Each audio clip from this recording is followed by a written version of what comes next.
All right, hello everybody.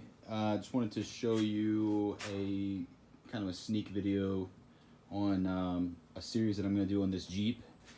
This is a Jeep that I acquired from a family member through inheritance. It is a 1952 Willys M38 Army Jeep. This was used by the military. It was, from the information I have, it was a Jeep used at Fort Jackson in South Carolina.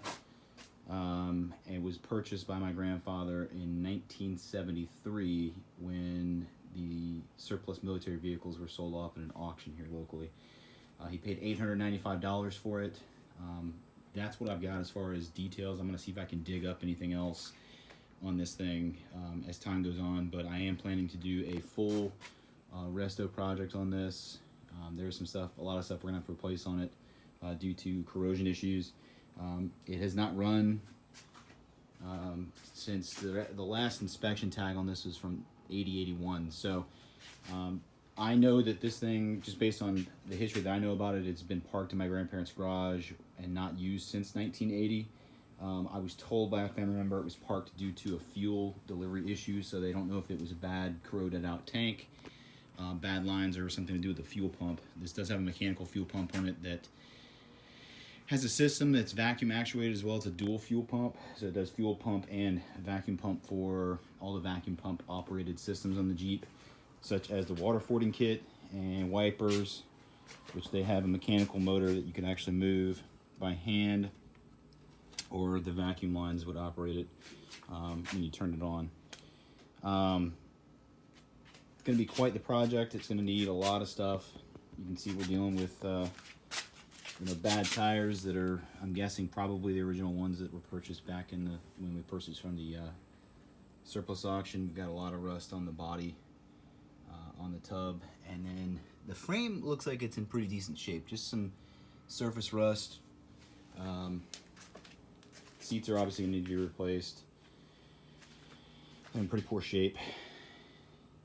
And but overall, it's going to be a fun project. It does have a 3-speed manual. And then your shifters for your transfer case, 4-wheel drive, high, low, front and rear engagement. It does have a 4-cylinder in it. It's the Go Devil engine with the flat head on it. So what the plan is for now is we're just going to do just enough to get, I want to get it running. I know the engine's not locked up. I did pull it by, I've got a tow bar that goes in front of this. We pulled it behind a truck to make sure the engine was not locked up after putting some oil in the cylinders. Plan is to just get some wires, a couple batteries. It's a 24-volt system. Test the starter, get it running, drive a couple loops around the block, and then we're going to go ahead and start taking it apart. So this is going to be a series we'll do, and it's going to be kind of a long-winded series, but you can see it's quite a project. So if anybody's got any questions about it, let me know. If anybody has any resources that I can use to research these hood numbers or anything related to the Jeep so I can get some more information on it, I'd greatly appreciate that.